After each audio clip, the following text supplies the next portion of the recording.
En préparant cette émission, vous nous avez confié avoir vécu dans l'insouciance pendant des années.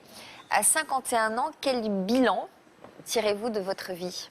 Eh bien, à 51 ans, voilà, j'ai fait un peu le bilan de ma vie. C'est vrai que j'ai un très grand regret et un très grand manque, celui de ne pas avoir eu d'enfant.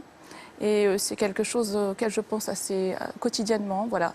Donc c'est quelque chose voilà, qui me tient à cœur. Et voilà, c'est quelque chose que je n'oublie pas.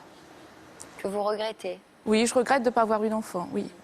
Alors, nous allons revenir sur votre parcours Oui. et tenter de comprendre ce qui vous a amené à éprouver ces regrets aujourd'hui. À 20 Oui. ans, quels étaient vos rêves de jeune fille?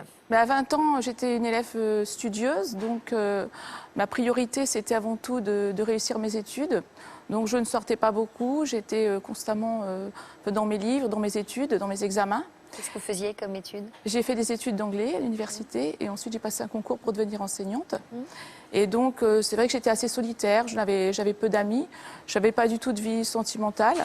Donc voilà, je ne pensais pas du tout à la maternité à cette époque. Jusqu'à quel âge vous n'aviez pas de vie sentimentale? J'ai commencé à sortir lorsque j'ai terminé mes études, assez tardivement peut-être, bon, vers 24 ans, 25 ans. Et là, j'ai commencé un peu à faire des rencontres. Alors, à l'âge de 30 ans, vous êtes tombée amoureuse. Oui. Vous aviez des projets avec cet homme? Eh bien, c'est vrai que cet homme avait des projets avec moi plutôt, puisqu'il souhaitait effectivement fonder une famille.